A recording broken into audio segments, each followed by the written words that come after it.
تمہیں اپنی نشانیاں عالم انفس اور آفاق میں دکھاتے چلے جائیں گے حتیٰ یتمین لہم انہ الحق، تاکہ اس طرح سے قرآن کا ہر دعویٰ حقیقت بن کے تمہارے سامنے آ جائے۔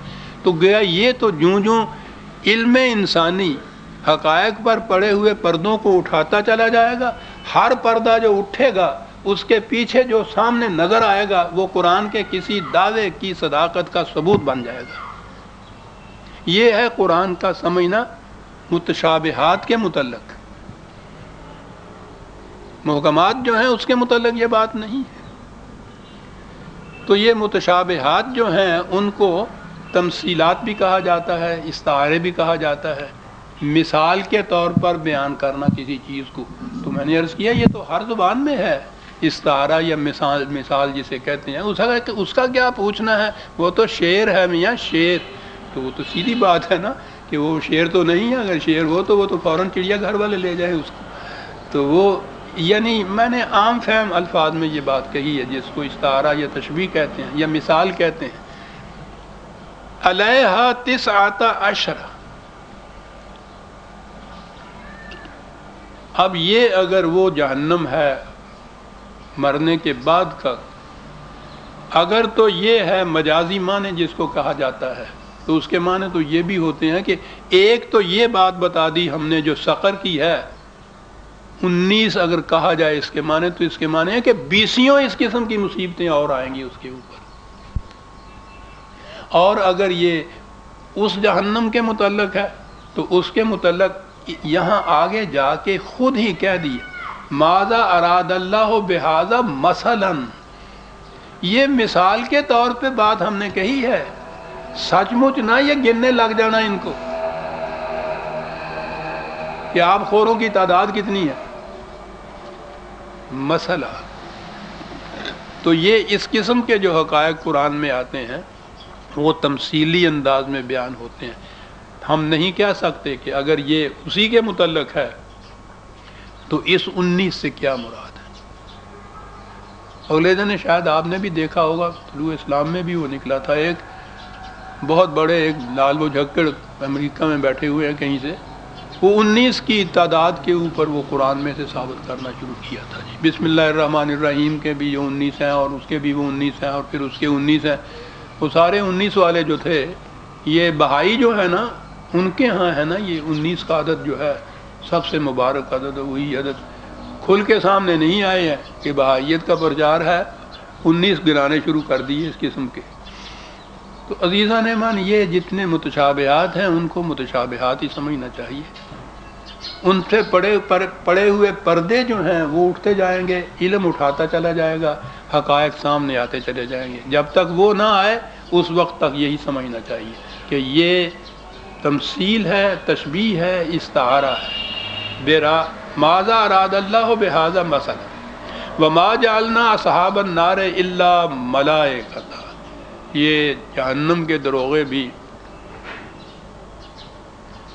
ملائکہ جو کہا ہے، ٹھیک ہے، ملائکہ تو خود انہی حقائق میں سے ہے جو محسوس طور پر تو آپ کے سامنے نہیں آتے۔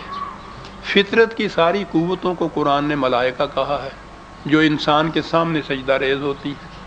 عالم امر میں خدا کے احکام کو بروئے کار لانے کے لیے جو ذرائع ہیں ان کو بھی ملائکہ کہا ہے، وہ ہم سمجھ بھی نہیں سکتے کہ وہ کیا ہے۔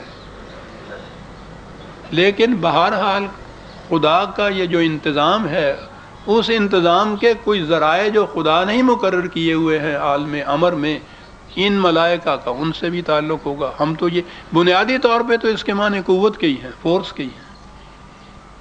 شکلیں اس کی کیا کیا ہیں، ان میں سے یہ جتنی بھی فطرت، یہ عالم فطرت یا نیچر کے اندر کی قوتیں ہیں ان کو تو ہم سمجھ سکتے ہیں کیونکہ آدم کے سامنے یہ سجدہ ریز ہوئی ہیں۔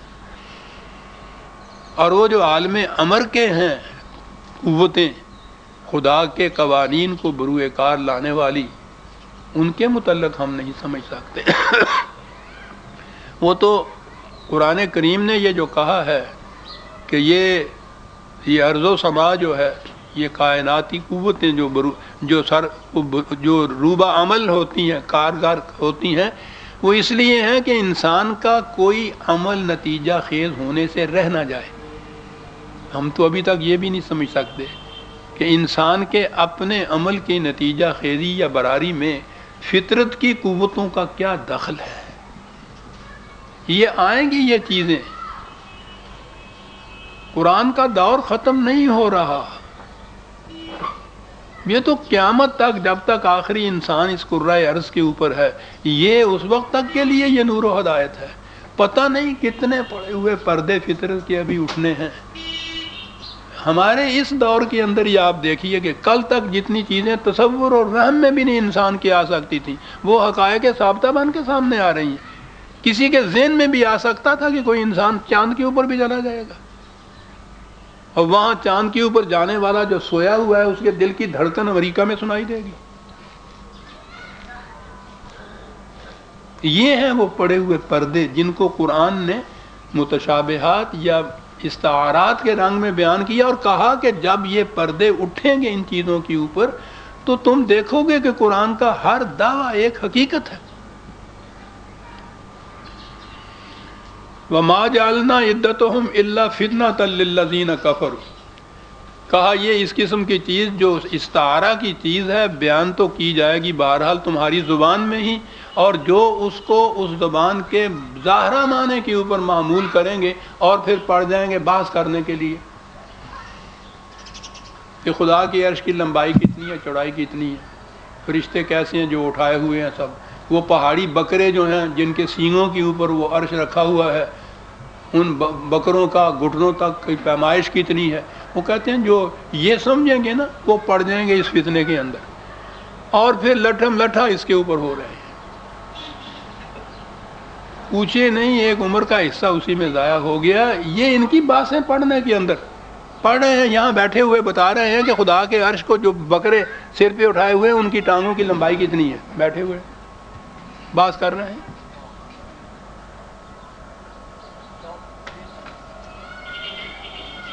ایک مثال ہے، پھر کہو گے پنجابی چ گل کردا پیا. وظیفے جڑے انہاں دے لگ گئے نا، کام کاج کوئی سی نہیں، ویلے بیٹھے ہوئے، مملکت کے امور میں ان کو دخل دینے کے لیے اجازت نہیں تھی.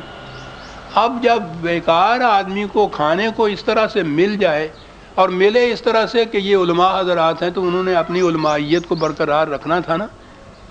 اب وہ جن باتوں میں وہ الجھے ہیں، پھر میں نے عرض کیا نا کہ وہ ویلی جٹی ان ویلے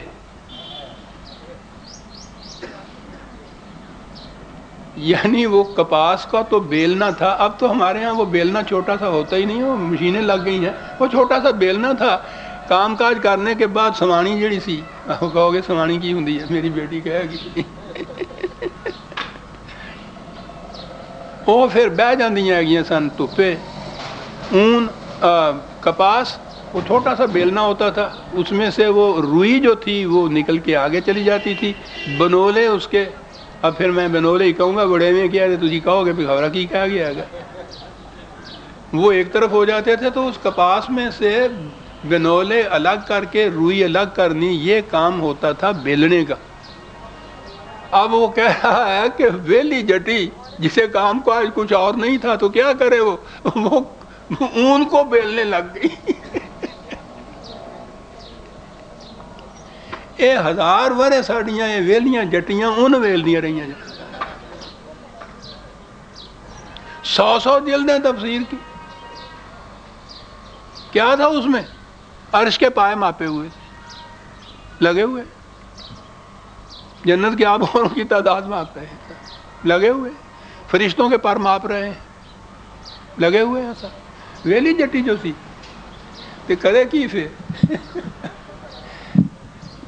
قرآن نے سیدھی سی بات یہ کہی کہ یہ جو فطرت کے اوپر پڑے ہوئے پردے ہیں، علم انسانی جوں جوں بلند ہوگا وہ اس سے وہ پردہ اٹھے گا، اس کے پیچھے سے وہ حقیقت سامنے آئے گی. تو قرآن کی روح سے یہ مقامات جو ابھی تک محسوس طور پہ ہمارے سامنے نہیں آئے، ان میں ہمارے لیے مسلک یہی ہے کہ ہم یہ کہیں کہ ابھی علم انسانی اس بلندی تک نہیں پہنچا جو یہ سمجھ دیکھ سکے کہ اس کے پیچھے چھپی ہوئی حقیقت کیا ہے. لیکن ایمان ہمارا یہ ہوگا کہ جو کچھ خدا نے کہا ہے وہ سچ. راسخون فی العلم